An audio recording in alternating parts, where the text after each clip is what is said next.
Sukuna est le roi des fléaux, l'antagoniste ultime de la série Jujutsu Kaisen. Durant la bataille de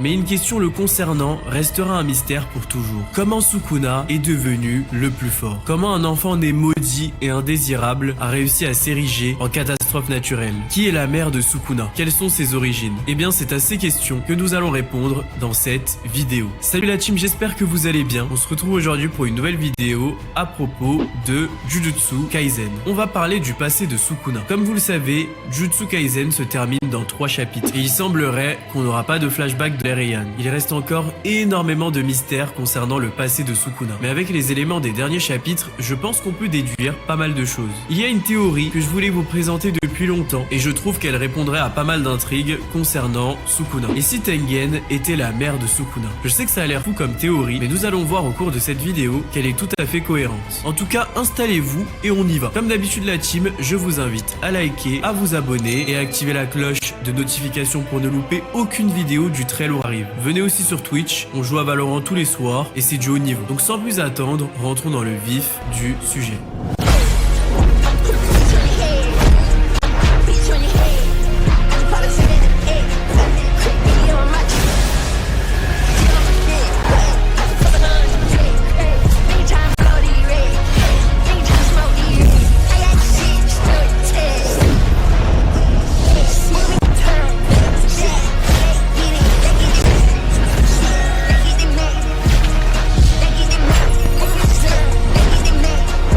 Tengen est la mère de Sukuna. Cette déclaration peut paraître extrêmement étrange de prime abord, mais je vous jure qu'il y a pas mal d'éléments dans le manga qui semblent aller dans le sens de cette théorie. Rappelons déjà les informations que nous avons concernant la naissance de Sukuna. Sukuna est né maudit et indésirable. Il le disait lui-même à Kashimo. Si nous considérons que Gojo est né béni et désirable, eh bien Sukuna doit avoir des conditions de naissance opposées aux siennes. Alors que Gojo était un enfant désiré, un enfant protégé, attendu, qui possédait le 6e œil et la technique de l'infini, Sukuna était un enfant qui n'était pas attendu. Un enfant dont on aurait pu se passer. Quelqu'un qui n'était pas désiré. S'il n'était pas venu au monde, tout aurait été mieux. Voilà ce que la mère de Sukuna devait se dire. Cette idée est confirmée par le second élément que nous avons concernant la naissance de Sukuna. Sukuna avait un frère jumeau. Nous savons que dans l'occulte, les jumeaux sont signes de mauvais augure. Les jumeaux posent des questions concernant la succession et l'héritage, mais au-delà, les jumeaux sont faibles. Concernant les jumeaux, la puissance occulte ne fait qu'un. Ils partagent leur puissance dans 2 corps séparés. Par conséquent, les jumeaux dans le monde de l'occulte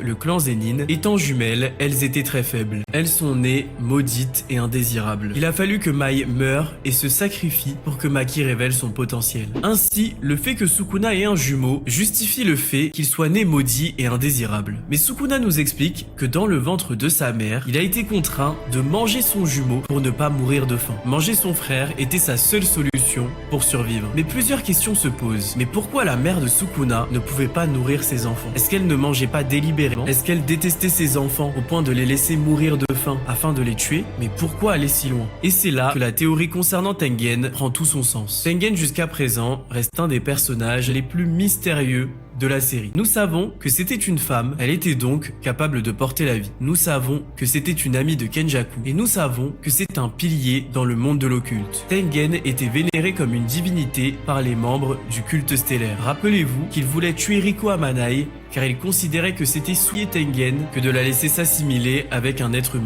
Tengen n'est pas un être comme les autres. C'est une figure de l'exorcisme, un pilier de l'occulte. Durant l'ère Nara, Tengen était celle qui prêchait le bouddhisme et la bonne conduite aux exorcistes. Tengen était destiné à être immortel, à transcender la race humaine et à rester ce pilier omniscient pour l'occulte. Son sort d'immortalité lui permettait de vivre pour l'éternité. Mais ce sort était imparfait. Tengen doit s'assimiler avec un corps stellaire qui n'apparaît que tous les 500 ans. Si Tengen échoue à l'assimilation, elle commence petit à petit à perdre sa personnalité. Elle se transforme en un monstre sans conscience. Il semblerait que Tengen ne supporte pas cette réalité. Elle, qui était une réelle divinité, voulait atteindre l'immortalité totale. La vraie révélation. Une immortalité parfaite qui ne l'obligerait pas à sacrifier la vie d'un être humain tous les 500 ans. Nous arrivons donc à l'élément qui pour moi confirme ou du moins appuie fortement cette théorie. Et si Tengen pratiquait le Soku Shimbutsu? Comme je vous le disais, Tengen souhaitait être immortel sans sacrifier qui que ce soit. Lorsqu'on apprend que Yuki était un corps stellaire, on comprend bien que Tengen souffrait de cette situation. Elle volait la vie de jeunes filles innocentes. Rappelez-vous du cas Riko Amanai qui ne souhaitait pas mourir. Dans Jujutsu Kaisen, l'immortalité, la puissance et la révélation sont liées à la mort. Gojo Satoru déclarait être l'honoré des cieux après avoir frôlé la mort face à Toji. Le Soku Shimbutsu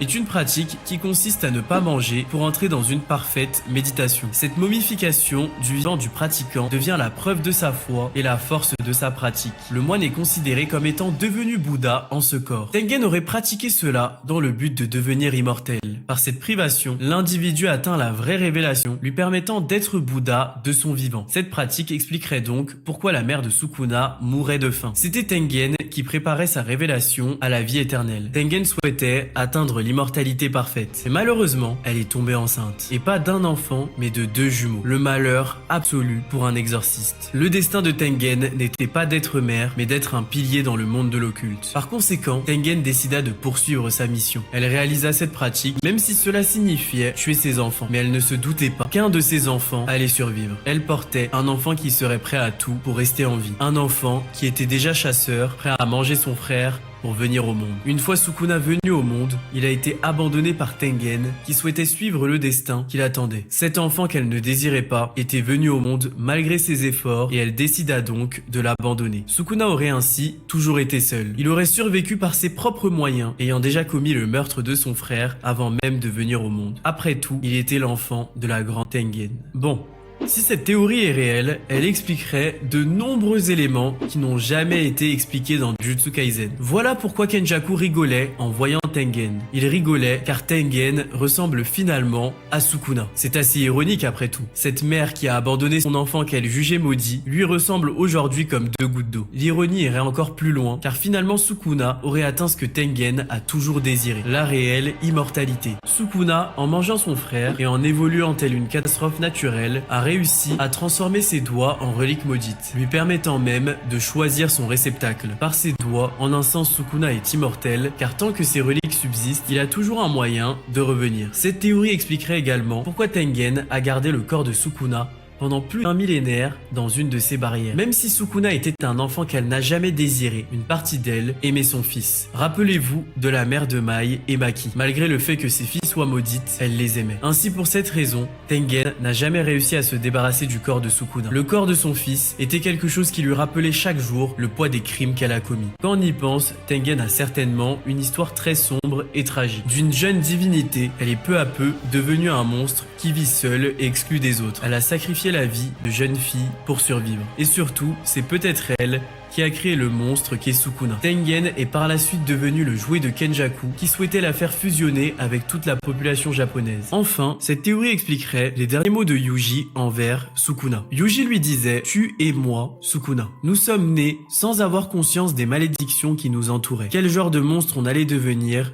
Dépendait de la chance. » Par cette déclaration, Yuji semble induire que Sukuna et lui ont finalement une histoire similaire. Peut-être que Yuji, ayant été vraiment connecté avec Sukuna, a aussi pu voir des éléments de son passé. Sukuna a bien vu les souvenirs du passé de Yuji. Par conséquent, je pense que c'est possible que Yuji ait vu le passé de Sukuna. Mais juste, on n'est pas au courant. Yuji est né maudit sans le savoir. Il est le fruit de l'expérience de Kenjaku qui a pris le contrôle de Kaori Itadori. Yuji vivait sa vie de jeune lycéen et un jour, il a réalisé qu'il était manipulé depuis le début. Mais Yuji n'a jamais sombré grâce à son grand-père. Son grand-père qui a tout fait pour lui donner la plus belle enfance possible. Grâce à lui, Yuji a eu une vie normale. Sukuna pareillement est né maudit sans le savoir. Sa mère, Tengen, était vouée à un grand destin. Elle ne pouvait pas avoir des enfants et encore moins des jumeaux. Avant même sa naissance, il devait choisir entre être un chasseur ou être une proie. Soit il se laissait mourir dans le ventre de sa mère, ou alors il mangeait son frère pour survivre. Et Sukuna a choisi la vie. Je pense que c'est très important de souligner que Sukuna n'a pas mangé son frère par plaisir. Il explique bien qu'il l'a fait par instinct de survie. Mais contrairement à Yuji, Sukuna n'a pas eu de grand-père. Sukuna a toujours vu son existence comme un combat pour survivre. Et le jour où il perdrait, eh bien ce serait le jour de sa mort. Il disait lui-même à Yorozu que la défaite était synonyme de mort pour lui. Ainsi, par ces mots de Yuji, je pense qu'on peut déduire l'enfance de Sukuna, qui est finalement son miroir. Pour moi, cette théorie concernant Tengen expliquerait tout, car on comprendrait enfin le lien entre Sukuna et Tengen. Kenjaku a toujours été proche de Sukuna, et c'est parce qu'il était l'ami de Tengen. Il le disait lui-même. Je pense même, mini-théorie, que Kenjaku était peut-être une femme. Lui et Tengen étaient toutes les deux